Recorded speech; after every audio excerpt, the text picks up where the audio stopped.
Hoje, como eu falei pra vocês, a gente vai ver urinário, tá? E o finalzinho que eu já coloquei justa glomerular, pra gente dar esses dois temazinhos. Então, bora lá, deixa eu passar. Sistema urinário. Eu adoro dar aula de urinário, gente. Eu até pensava que eu queria ser uróloga, tá? Mas quando eu cursei urologia no 5º ano, não gostei muito, é muito cansa. Bem, sistema urinário, bora começar. Generalidades. Ó, quando a gente fala sistema urinário, na nossa cabeça, que órgão vem? Qual é o órgão que vem na nossa cabeça quando você fala sistema urinário? Qual é o ator principal desse sistema? O rim. O rim, né? Mas vocês têm que entender que um sistema, ele é composto não só por um órgão, é um conjunto de órgãos, né? Então, além do rim, qual é o outro órgão que a gente tem no sistema urinário? Riñón, né? Que é em espanhol. Além do riñón, os uréteres, né? Que é os cabinhos, né? Os cabinhos foi Mara. Os tubozinhos que saem do riñón, depois da pelvis. Aí depois ele entra onde? Os uréteres entram onde? Na bexiga, né? Que é onde almacena o xixi, né? A nossa urina. Quem é que lembra lá do primeiro bloco de aula de histologia, qual era o tecido, qual era o epitélio da via urinária? Dos uréteres, da bexiga. Antes da gente começar. Era o polimorfo, ou também chamado de transição ou urotélio, né? Que eram umas células com forma de paráguas. Tudo isso tem que lembrar agora, tá? Que isso aqui é uma revisão.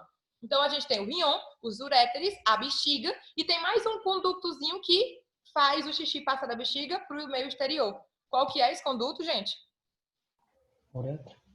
A uretra, tá? A uretra. Vocês vão ver que a uretra feminina, ela é menorzinha que a uretra masculina, tá? Ela, se eu não me engano, é 2 a 5 centímetros. Por isso que, geralmente, as mulheres têm mais infecção urinária. Porque como está mais perto do meio exterior, né? Tem mais bactérias, tem mais micro-organismos. Então, geralmente, na mulher, é mais comum ter infecção urinária por causa disso. Já a uretra do homem é de 10 a 12 centímetros. Então, é um pouquinho maior, tá? É mais longe do canal. Bebês, pra quem entrou agora, só tô avisando que eu vou deixar a aula gravada, tá? Pra vocês depois verem. Até porque vocês vão ver esse tema aqui pra final. Isso aqui, gente, é como se fosse já um repassão pro final, tá? Então, bora lá. Eu anotei aqui alguma generalidade. Quem tá com o material vai completando aí, tá? A gente vai ver primeiro as características. Ó, quando a gente pega característica, a gente tá falando do nosso ator principal, tá? Que é o riñón. Gente, o riñón, o sistema urinário em si, pra que ele serve? Ele serve para filtrar o sangue. Ele vai filtrar o sangue, tirar as impurezas, tirar as toxinas, tirar vários metabolitos. Vamos supor, uma pessoa que está fazendo algum tratamento com remédio. Esse remédio ele tem uma vida ativa, né? Uma vida média que a gente chama. Logo depois do remédio fazer o efeito, fica as toxinas do remédio. E isso, quem é que vai tirar do nosso corpo? Quem é que vai limpar essas medicações que a gente toma do dia a dia para dor, para qualquer coisa? E outros restos do nosso metabolismo, como ureia, tá? Amoníaco. Quem é que limpa isso? O riñón. Então, o riñón, gente, eu coloquei aqui até aquele filtro da casa da nossa avó. Quem é do interior sabe o que eu tô falando, né? Vocês já beberam água desse filtro? Chega a sair geladinha, é incrível. Na casa da minha avó nunca teve geladeira, então eu bebia sempre dessa água aí, eu adorava. Só quando tinha umas rãzinhas, né? Porque de vez em quando tinha uns gostos estranhos, mas quando meu tio abria, tinha uns rãs lá, eu ficava, meu Deus do céu. Mas eu sempre bebi água desse filtro aí. Então, o riñón, gente, é como se fosse esse filtro, tá? O riñón do nosso corpo é um filtro natural. Depois, se você pegar histologicamente, ele tem uma forma, até botei aqui, ó, uma forma de frijoles. O que é frijoles, galerinha? Aí a brasileirada. Feijão, né? Olha, eu vou ter esse prato aqui. Ai, que delícia, meu Deus. Feijão com farofa, banana e pimenta. Aí mistura tudo. Não sei se vocês já comeram, mas lá no meu interior a gente comia sempre isso. Então, se você pegar o riñón, histologicamente, ele tem essa forminha de feijão. Ai, meu Deus, já comi, mas tô com fome de novo. Só de ver essa imagem.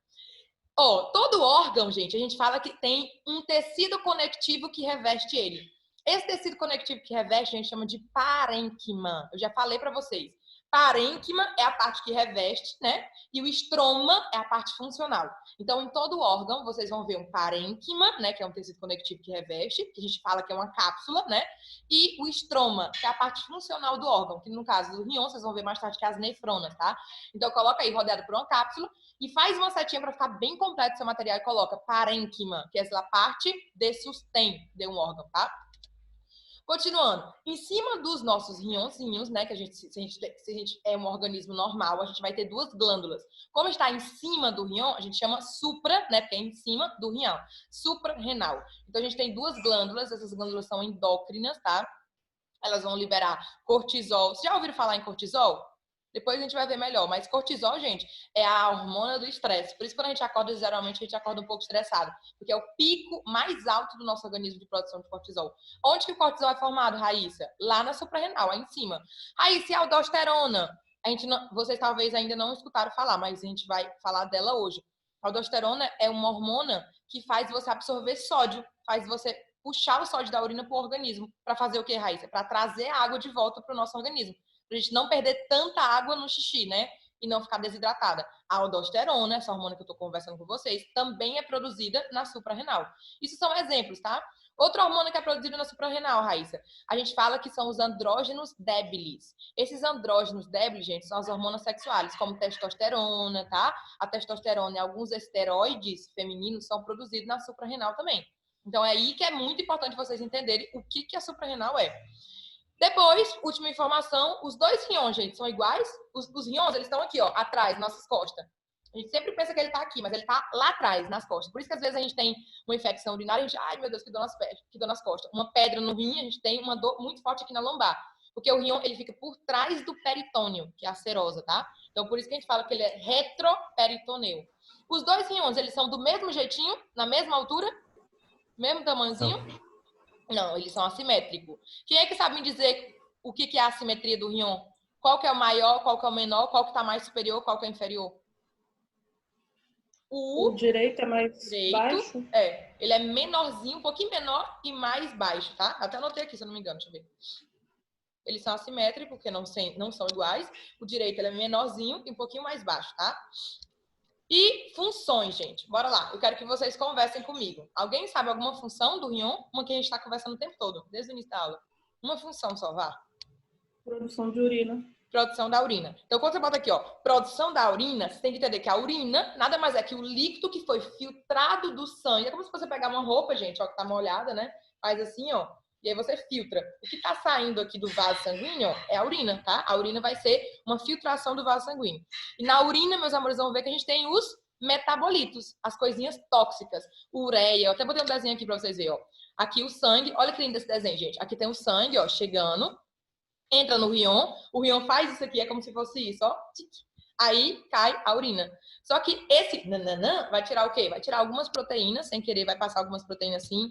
Passa os eletrolitos, né? Que é o sódio, cloro, magnésio, cálcio, tudo isso vai pela urina, tá? Mas o principal é você saber que tem bilirrubina, ureia, amoníaco, que são as toxinas. Então, tudo isso quem é que faz? O nosso filtro natural, o nosso rion.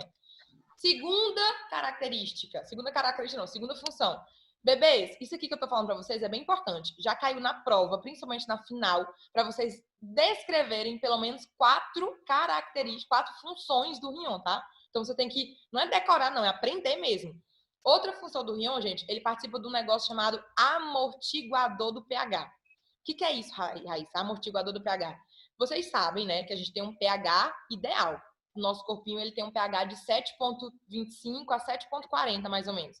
Se esse pH, 7,35, se esse pH fica mais baixo, ou seja, vamos supor, 7,1, isso significa que o nosso pH está ácido, tá? Então, quando o pH desce, o númerozinho ele está ácido. E o que quer dizer, Raíssa, se o nosso pH ficar ácido? Todas as nossas enzimas, elas podem se desnaturar. É o que acontece com o ovo. O ovo a gente bota no fogo, o fogo aumenta a temperatura, isso muda o pH, e aí o ovo cozinha, né? Então, a proteína do ovo, a albúmina, ela se desnatura. É o que aconteceria se o nosso organismo, a gente modificasse o pH. Então, o rion, ele participa disso. Ele participa de regular o pH para o pH sempre ficar o ideal. Outro exemplo é se o pH fica mais alto, vamos supor, 7,8. Não existe isso, a pessoa já morreu. Mas 7,5, 7,6 é um pH alto. Esse pH alto a gente fala que está alcalino, tá? Que está básico. Então, como que o rion ajuda a regular esse pH? Eu fiz uma equação, meus amores vão estudar isso aqui passo a passo comigo, tá? No próximo ano, em bioquímica, tá? Essa equaçãozinha, gente, ó, se você pegar aqui, não vão ficar assustados não, tá, gente? É melhor vocês terem mais informação do que menos. Isso aqui não é para vocês aprenderem agora não, que não vai cair, mas eu quero que vocês entendam. O que acontece? O rion, ele pode eliminar alguns prótons ou algum bicarbonato de acordo com o pH. Vamos supor, se o pH está ácido, o rion ele tem uma característica de eliminar muitos prótons. Por que ele vai eliminar muitos prótons? Porque o próton é uma coisa ácida. Já se o nosso organismo está alcalino, ele vai eliminar muito bicarbonato, porque o bicarbonato é uma coisa alcalina. Então, o rim-on, ele participa do nosso amortiguador de pH, fazendo isso, eliminando. Já se o rim-on não consegue atuar, porque por aí uma pessoa tem uma infecção urinária, tem uma insuficiência renal, essa equação ela vai passar para o outro lado. Como assim para o outro lado, Raíssa? Ao invés de prótons e bicarbonato, a gente vai passar essas duas moléculas a ácido carbônico e o ácido carbônico vai se transformar em carbônico, ó, e água. E aí, isso aqui vai ser o quê? Expirado ou inspirado através do nosso pulmão. Então, isso aqui vocês vão ver bem em bioquímica. Existe no nosso corpo 2 órgãos que conseguem modificar o pH. Por um lado, o rim-on, que é o que a gente está estudando hoje, eliminando prótons ou bicarbonato, e quando o rim-on não consegue ajeitar, essa equação passa para o outro lado e a gente vai transformar em gás carbônico, né, e água para ser inspirado ou expirado pelo pulmão, que aí o pulmão consegue ajudar também a gente no nosso pH. Vamos supor, se eu tô com pH ácido, na hora que eu vou inspirar, ó, eu não inspiro tanto bicarbonato assim, eu expiro bicarbonato. Por quê? Porque o bicarbonato ele é uma coisa ácida, já a água é uma coisa básica. Então, quando a gente for inspirar ou expirar, sai mais gotinhas de água para poder fazer o quê? Equilibrar o pH. Eu sei que a maioria de vocês não entenderam nada do que eu tô falando, mas só saibam que existe isso, tá? No nosso organismo. E isso ele é feito por uma enzima chamada anidrasa carbônica. Toda essa equação aqui, gente, quem manda nessa equação é a anidrasa carbônica, que é uma enzima que tem dentro dos glóbulos roxos, tá? É ela que consegue levar as moléculas para o rim-on e trazer até o pulmão, tá? Isso só para vocês saberem. Então, o rim-on, ele participa na regulação ácido básica, tá? Isso vocês têm que aprender. Próxima coisa, regulação da osmolaridade. Gente, vocês já estudaram em biologia celular, época de cursinho, ou terceiro ano, o que é osmose, né? O que era osmose? Era passagem de água, né?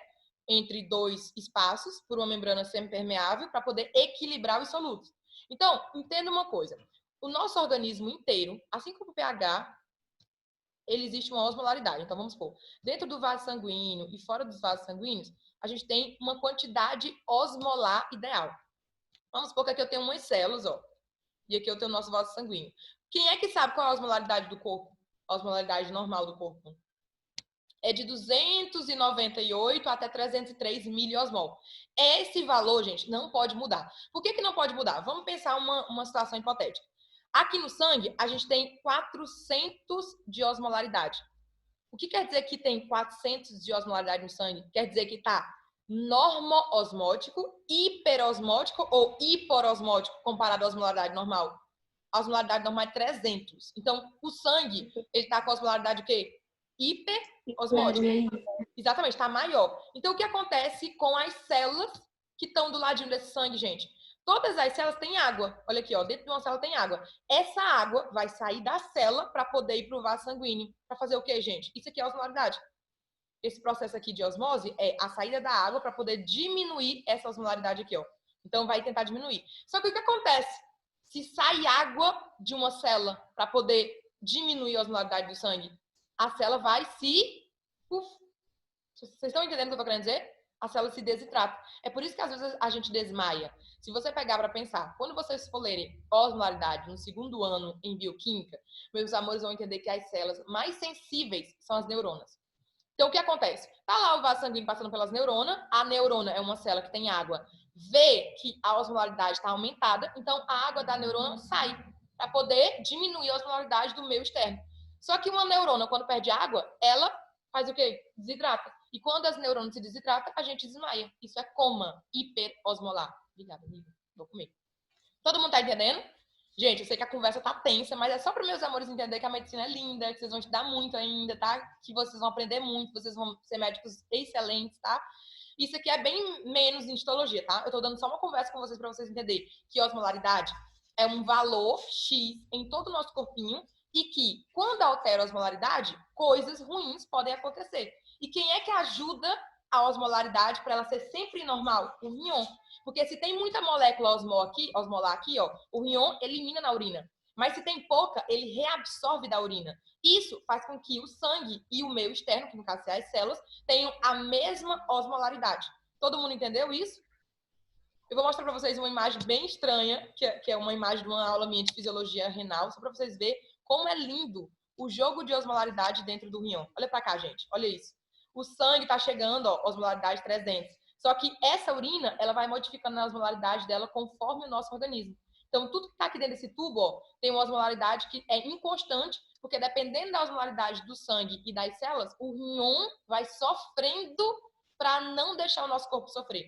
Isso aqui, que eu mostrei para vocês na imagem, se chama mecanismo de contracorrente. Isso vocês vão estudar em fisiologia no segundo ano, tá?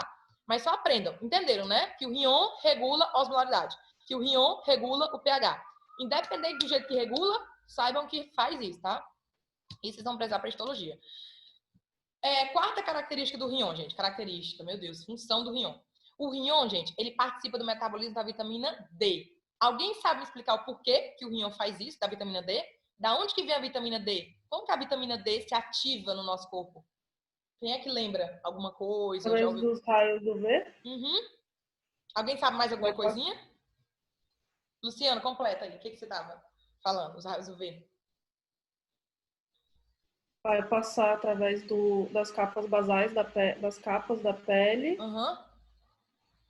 E aí vai ser sintetizada nas capas. Mais ou menos, né? Mas é por aí mesmo. É por aí. É por aí. Deixa eu ver se vocês lembram uma situação. Algum de vocês já viu, tipo, de manhãzinha, os bebezinhos tomando aquele solzinho da manhã? Ou vocês mesmos, tipo assim, a mãezinha de vocês já acordou e já, vou levar meu bebê aqui pra tomar um sol. Mas só aquele sol da manhã, não o sol de 10 horas da manhã, tá? Isso é nós que vai pra praia, louco. Mas, gente, eu sempre escutava a mãe falando que de manhã meu avô adorava acordar e me pegar pra tomar sol de manhã e tal. E ela ficava com medo dele me derrubar e tal, e eu morrer por aí. Mas é porque, é assim, gente. Aqui na Argentina, vamos supor, a gente não pega tanto sol. Isso todo mundo entende, né? Que é mais frio que no Brasil. Então, pode ter certeza, se vocês estão morando aqui há uns 2, 3 anos, quando você fizer o exame, você vai ter um baixo teor de vitamina D no corpo de vocês. Por quê? Porque a vitamina D, ela já é formada no nosso corpo. Só que ela fica aqui na nossa pele, ó. Ela fica, olha, eu tô mostrando aqui minha tatuagem nova que eu fiz pra vocês, ó. Tá vendo? Não vou dar aula lá, só segurar aqui o coisa. Deu pra atenção, gente. A vitamina D, ela é uma molécula inativa que tá na nossa pele. Então, todo o nosso corpinho, a nossa pele, tem uma vitamina D, chamada D-calciferol. O que acontece com essa vitamina D inativa? Ela não serve para nada. Para ativar a vitamina D, que já tá aqui no nosso corpo, a gente precisa tomar sol. Só que é um sol da manhã, que é o sol onde os raios ultra-UV são mais baixos, né? Quando esse D-calciferol se ativa pelos raios UV, ele passa pelo hígado e sofre o que a gente chama de hidroxilação no carbono 25. Mesmo assim, ainda não se ativou. Qual é o último órgão que ativa essa molécula de calciferol? É o rinhão. O rinhão recebe a 25-D-hidroxicalciferol e hidroxila agora no carbono 1, transformando em 1,25-D-hidroxicalciferol. Então, o rinhão, ele participa do metabolismo da vitamina D, fazendo o último passo da ativação. Se você não tem o rinhão, se você tem uma insuficiência renal, você não vai ter vitamina D, infelizmente. Só se você tomar um suplemento, né, que seria vitamina D exógena. Então, agora eu vou mostrar um desenho para vocês. Ó. Olha aqui, ó. Na pele, hidroxicalciferol, o sol ativa, vai para o fígado hidroxila no carbono 25, essa molécula ainda não está ativa, vai para o rinhão e o rinhão termina de hidroxilar no carbono 1. Por isso que lá no rinhão a vitamina D ativa também pode ser chamada 1,25 de hidroxivitamina D3, tá? É a mesma coisa. Então, não precisa saber essa reação, não precisa saber o que eu estou falando, só entendam que o rinhão, ele participa do metabolismo da vitamina vitamina D, porque ele faz a hidroxilação, tá? Da vitamina. Enfim. Entenderam, né? Gente, o professor costuma brincar com vocês com isso aqui, ó. Se o professor lá, na hora de uma prova, ou na hora de vocês escrever, que eu acredito que a final de vocês já vai ter voltado, tudo ao normal, vocês vão fazer a prova na faculdade. Se o professor pergunta pra você... que não. Não? Vai ser online mesmo, eu mandou mensagem pra mim falando que não vai ser. Vai ser online. Não vai nem voltar a aula só. Acabaram de me falar também que estavam falando que vai ser online o desenho. Mas é oral, né? Tipo, ele vai ligar o Zoom e perguntar coisas? Uhum. Não, né? Eu acho que escrito. Ninguém sabe. Eu acho que final, gente, final vai ser assim, tá? Ele vai querer que vocês conversem, ver que vocês sabem alguma coisa. Mas, enfim, isso aqui o professor pode fazer uma brincadeirinha com vocês. Ele vai perguntar assim, o rinhão, ele é um órgão endócrino? Gente, tudo que é endócrino é que produz hormonas, tá? Então, o rinhão, ele é um órgão endócrino? Vocês diriam que sim ou diriam que não? Sim. Sim. Por que que sim? Quais são as duas hormonas que o rim produz? A eritroprostetina Aham. e a angiotensina? E a renina, tá? A Renina. renina ativa a angiotensina. Então, presta atenção, o rim, ele é um órgão endócrino, sim. Quando você perguntar para vocês, vão dizer que sim, porque ele produz duas hormonas. Uma é a renina, acho que eu já anotei aqui, ó, deixa eu botar aqui. Eu acho que no material tem que completar, tá, gente? Completa aí. É a renina e outra é eritropochetina. Perfeito. Raíssa, o que a renina faz? A gente vai ver no final da aula o que a renina faz, tá? Ela participa de um sistema chamado sistema renina, angiotensina, aldosterona. A renina, gente, ela regula a pressão arterial. Então, quando a pressão arterial do nosso corpo está muito baixa, ela tem a capacidade de aumentar a pressão arterial. Então, ela regula a pressão arterial aumentando, tá? E o que a eritropochetina faz? A eritropochetina, ela é produzida no rim, tá? Essa hormona vai lá na médula óssea e faz a médula óssea produzir mais células sanguíneas. Então, qual é o estímulo para você liberar a eritropochetina? É quando a gente tem baixo oxigênio. Como que se chama isso? Hipóxia, tá? Vou dar um exemplo. Jogadores de futebol vão jogar lá na Alemanha, Neymar Júnior, todo o time brasileiro, né?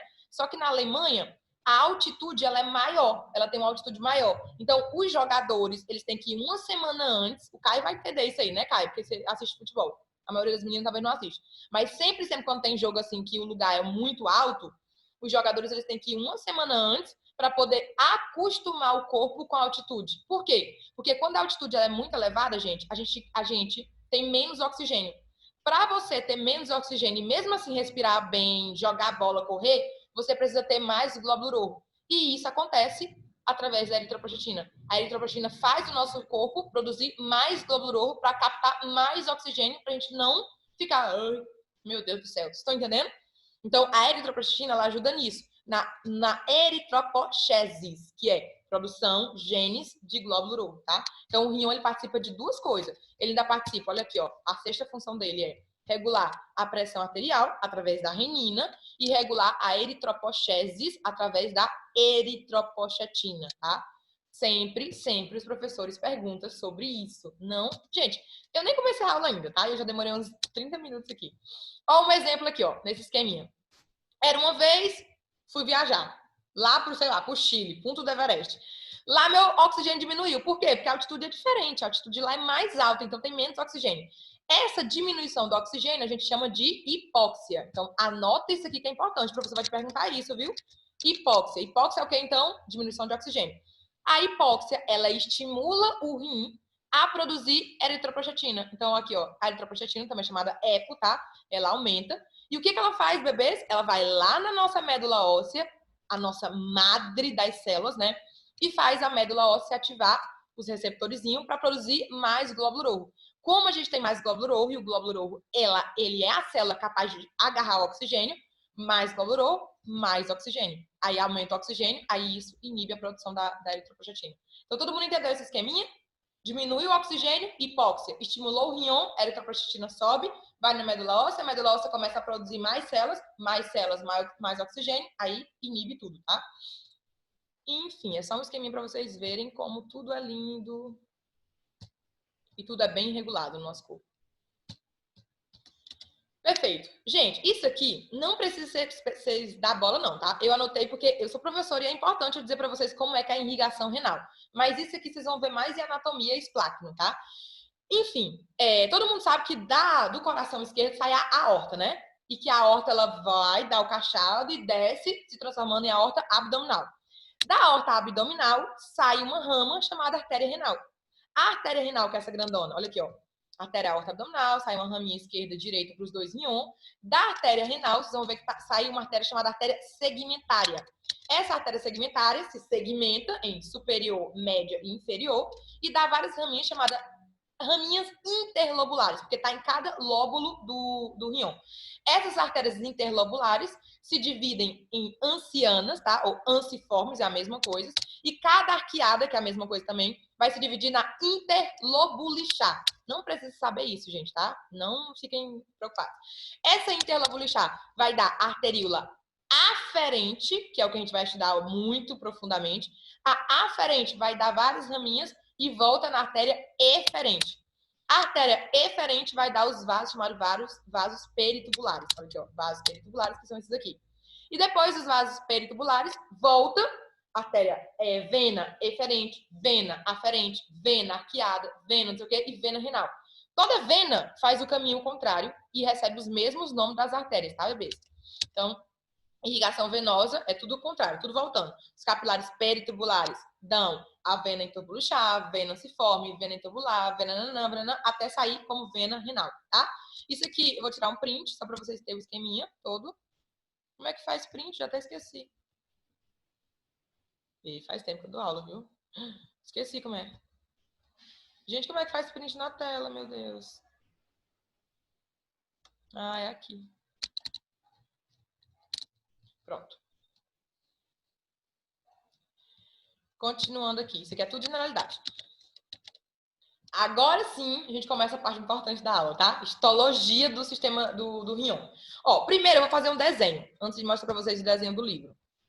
Eu quero que todo mundo acompanhe aqui, porque cai muito na prova você fazer um desenho do rim. Tô sem mouse, então vai ficar um pouquinho feio.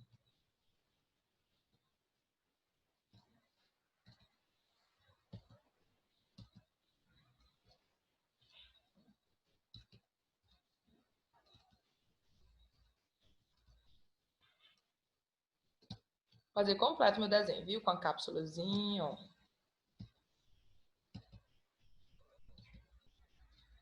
Aqui em cima eu vou fazer o chapéuzinho. O que é esse negocinho aqui em cima do rion? O que é isso aqui, gente, que eu tô desenhando? Suprarrenal, né?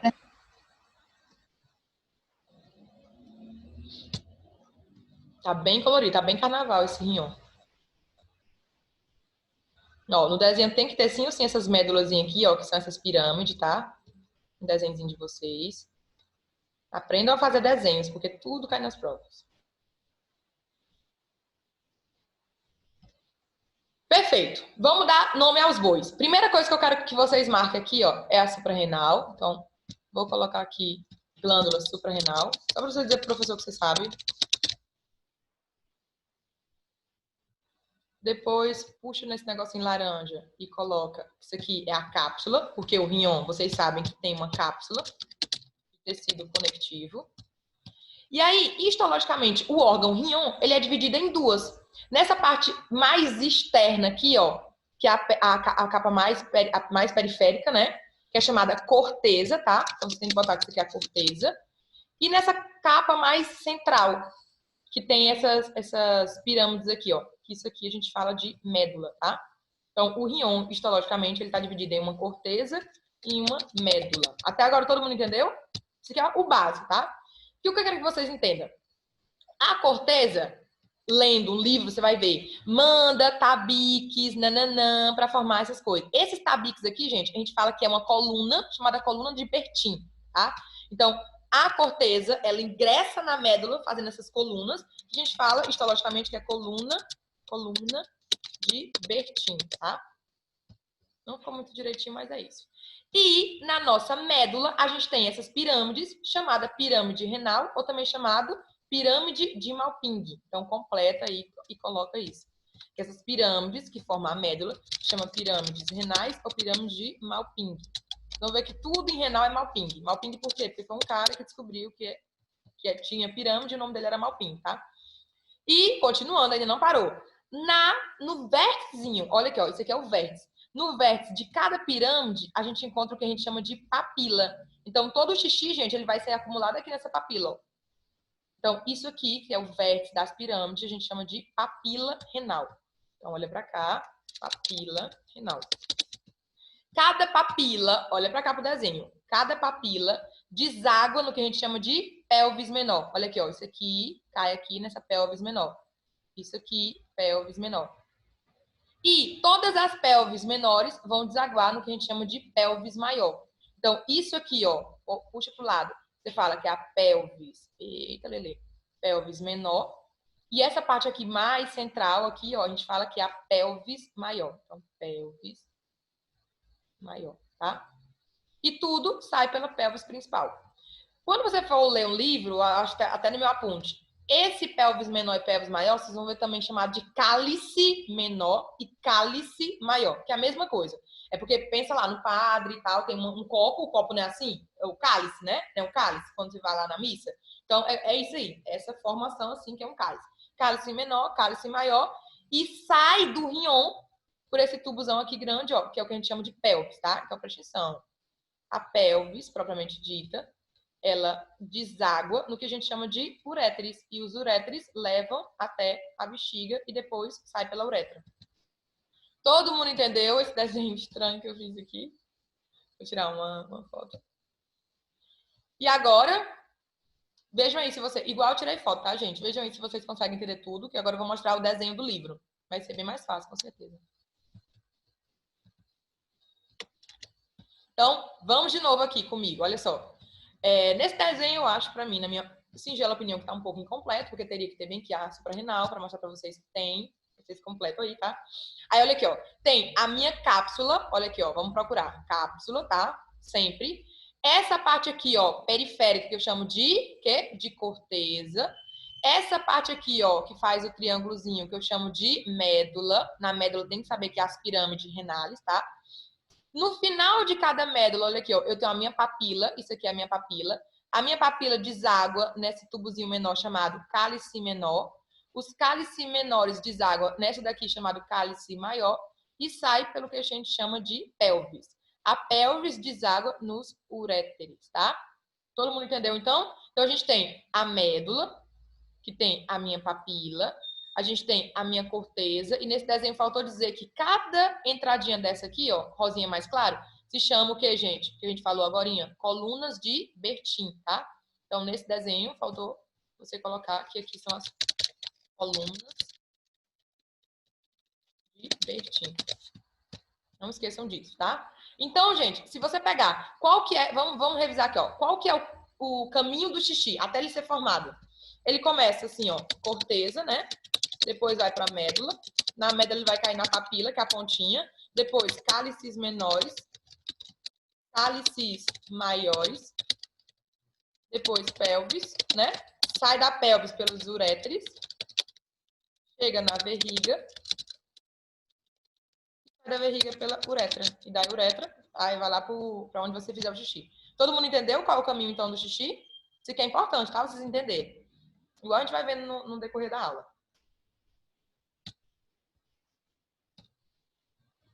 Alguém tem alguma dúvida da histologia do rinhão? Não, né? Então, bora para a parte teórica mesmo, né? Corteza renal. Toda vez que a gente fala corteza renal, você tem que entender que a parte mais externa ou mais interna? Externa. Mais externa, né? E se você pegar, gente, na corteza renal, 90% do sangue tá aí, tá? E 10% tá na parte da médula. Então, a corteza renal é onde realmente vai filtrar o sangue, é a parte mais principal. Então, bora lá. Corteza renal. O que eu botei aqui pra vocês, ó? É a parte mais externa. Tem uma tição mais oscura, né? Mais basófila. Envia prolongações hacia a médula, chamada colunas renales ou de Bertin, que é o que eu comentei com vocês. E cerca de 90% a 95% do sangue do rinhão, né? Da irrigação do rinhão, tá na corteza, que é a parte principal. Já na nossa médula, olha pra cá. Nossa médula é a parte mais interna, tá? É as piramidezinhas. A tinção é mais clara, é mais acidófila e está representada pelas pirâmides renales ou pirâmide de Malpighi. Saber que é uma forma triangular e que na ponta, no vértice, a gente tem o que a gente chama de papila, tá? As papilas deságua no cálice menor no maior para o pelvis e sai pelos uréteres.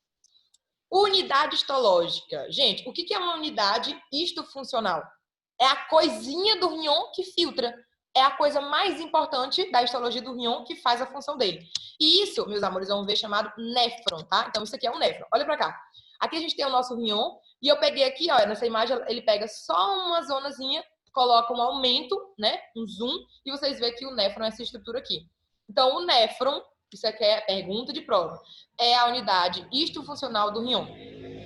Gente, quantos néfrons você acha que tem? Vocês acham que tem no nosso corpo? Ou em cada rinhão? A gente tem muito. É de 1,5 a 1 milhão de néfron em cada rinhão. Então, ao total, a gente vai ter 3 milhões de néfron, tá? Só que é nos néfrons que a gente faz o quê? A filtração. É muito importante você saber isso. E, olha pra cá, quando você pega um néfron, você tem que dividir ele nessa região aqui todinho, ó. Mas o que eu vou fazer? Eu vou fazer um esquema, chamado esquema sangue nos olhos. Então, bora lá. Vou desenhar pra vocês bem grande um néfron, tá? Pra gente ver as partes de... Desenharam, bebezinhos? Vocês estão pintando também, né? Diz se não estão pintando. Estão pintando as artérias que eu sei. Gabi, bora? Bora. Ó, vamos lá. Primeira coisa, gente, eu amo dar aula de renal. Vocês não têm noção de como eu me empolgo na minha aula presencial com quadro. Eu amo, tipo assim, é um negócio que eu amo dar aula de renal. Vocês lembram que eu falei pra vocês que chegava artéria, né? Artéria aorta, que dava artéria renal, artéria interlobular, segmentária, nananã, arqueada, nananã, até dar a arteríola aferente. Lembram? E depois a eferente. Então, presta isso comigo. Toda coisa que tá vindo, vem e diz, ai meu Deus, ai. E toda coisa que tá saindo, ei, volta aqui, entendeu? Então, toda coisa que tá entrando, entra e dói, ai, entendeu?